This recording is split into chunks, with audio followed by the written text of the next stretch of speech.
ہزاروں کی تعداد میں مریدین تھے، ماننے والے بہت تھے، اگر ایک اشارہ کر دیتے تو جس نے برائی کی تھی، جس نے برا کہا تھا، دیکھتے ہی دیکھتے اس کے پرخچے اڑا دیے جاتے۔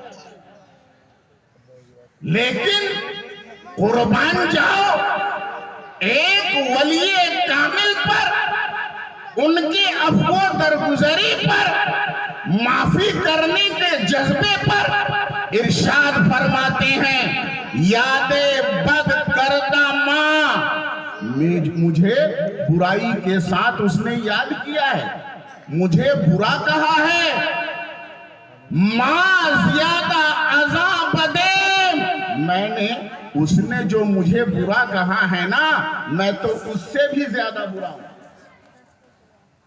اللہ اللہ، مجھے برا کہا ہے، برائی بیان کی ہے، اس نے تو کم برائی بیان کی ہے، جتنی برائی اس نے بیان کی ہے میں اس سے زیادہ برا ہوں، یہ تو اس کا احسان کردم شما افکنے، میں نے اسے معاف کر دیا، تم سب اسے معاف کر دو۔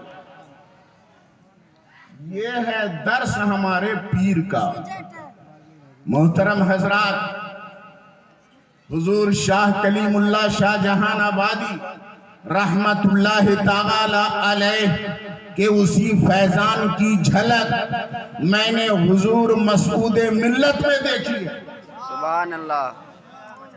آج سے تقریباً 1 مہینہ پہلے جب میں یہاں حاضر ہوا، حضرت نے مجھے بلایا، ایک اہم معاملہ پیش آ گیا تھا، اور اتنا اہم معاملہ پیش آیا تھا کہ اگر حضرت ایک اشارہ کر دیتے تو جس نے بدتمیزی کی تھی، جس نے غلطی کی تھی، اس کا حال برا ہو جاتا۔ لیکن جب میں یہاں آیا میں نے یہ تو دیکھا آپ کے چہرے پر پریشانی کے آثار نظر آ رہے تھے، وہ پریشانی اپنی ذات کے لیے نہیں تھی، وہ یہ پریشان یہ سوچ کرتے تھے کہ اگر میں یہاں سے ابھی چلا جاؤں، یہاں سے ہٹوں تو پھر کوئی بھی حادثہ ہو سکتا ہے، لوگ پریشانی میں مبتلا ہو سکتے ہیں، صرف میری وجہ سے ابھی یہ معاملہ ٹلا ہوا ہے، یہ مصیبت ٹلی ہوئی ہے، میرے یہاں سے ہٹنے کے بعد بہت سے لوگوں پر، پوری آبادی پر مصیبت کا پہاڑ ٹوٹ سکتا ہے، یہ سوچ کر کے آپ پریشان تھے۔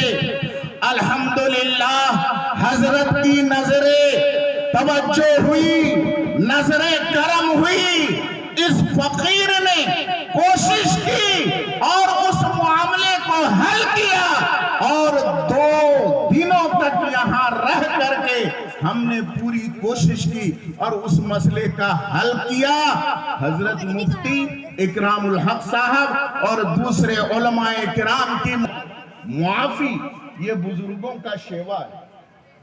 بزرگان دین کسی بھی چیز کو اپنی انا کا مسئلہ نہیں بناتے، اپنے پریسٹیج کا معاملہ نہیں بناتے، ان کے ساتھ ایگو پرابلم نہیں ہوتا۔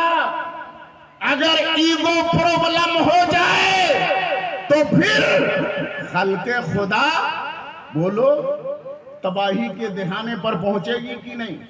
بولو۔ حضرات، میں آپ کو پیغام دینا چاہتا ہوں کہ ہم سب بزرگان دین کے ماننے والے ہیں، ہم سب کسی نہ کسی سلسلے سے جڑے ہوئے ہیں، کسی نہ کسی پیر کے دامن کو ہم نے تھام رکھا ہے۔ حضرات گرامی، تو ہمیں ضروری ہے کہ پیران کرام کی تعلیم پر ہم عمل کریں، پیران کرام کے بتائے ہوئے راستے پر ہم چلیں، اور پیران کرام کی سب سے پہلی تعلیم یہ ہے کہ سب سے پہلے علم دین حاصل کرو، سب سے پہلے علم دین حاصل کرو. جب تم علم دین حاصل کرو گے، علم دین حاصل کرو گے تو علم دین کی تعظیم کرنے کا جذبہ تمہارے اندر پیدا ہوگا. اور سن لو، جب علم دین کی تعظیم کرنے کا جذبہ پیدا ہوگا تو یقین رکھو یہ علم دین ہی دین ہے. علم دین ہی دین ہے، اسی کا نام دین ہے. حضرت عبداللہ ابن مبارک جلیل القدر تابعی ہیں، وہ ارشاد فرماتے ہیں ان ھذا العلم دین فانظروا امن تأخذون دینکم. یہ علم دین ہے، علم دین دین ہے تو تم غور و فکر کر لو، اچھی طرح چھان بین کر لو کہ کس سے تم علم دین حاصل کر رہے ہو.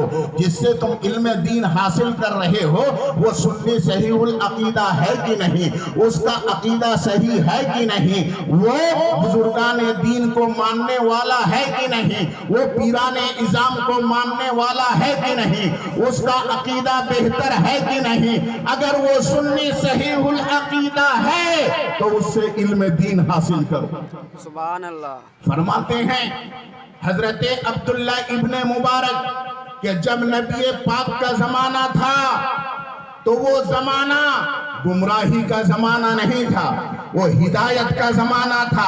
تو جب بھی کوئی نبی کی حدیث سنایا کرتا تھا تو ہم اس کی حدیث کو سن لیتے تھے، ہم اس کی حدیث سن لیتے تھے، اس لیے کہ سب سچے تھے، سب بہتر تھے، سب اچھے تھے، سب عادل تھے، سب صحابہ تھے. تو جب بھی کوئی حدیث کو سناتے تھے ہم سن لیتے تھے، حدیث ان سے لے لیتے تھے.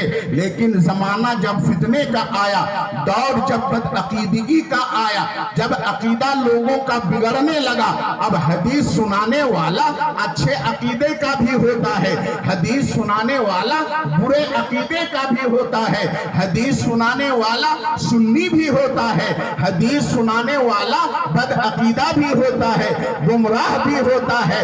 قرآن کی آیت سنانے والا گمراہ بھی ہوتا ہے، قرآن کی تفسیر سنانے والا گمراہ بھی ہوتا ہے. تو اب ہم چھان بین کرتے ہیں کہ یہ قرآن کی آیت سنانے والا سنی صحیح العقیدہ ہے کہ نہیں، یہ حدیث پاک سنانے والا صحیح عقیدہ والا ہے کہ نہیں. ہم غور کرتے ہیں، چھان بین کرتے ہیں، اور ہم چھان پھٹکنے کے بعد ہم دیکھتے ہیں، تحقیق کرتے ہیں. اگر ان کان من اہل سنت ناخذ حدیثہ وان کان من اہل البدع فلا ناخذ حدیثہ. اگر ہم دیکھتے ہیں، چھان بین کرتے ہیں، اگر حدیث سنانے والا کوئی اہل سنت ہوتا ہے، کوئی سنی ہوتا ہے، اس کی حدیث ہم سنتے ہیں. اور اگر کوئی سنی نہیں ہوتا، بد مذہب ہوتا ہے، گمراہ ہوتا ہے، تو اس کی حدیث ہم نہیں سنتے.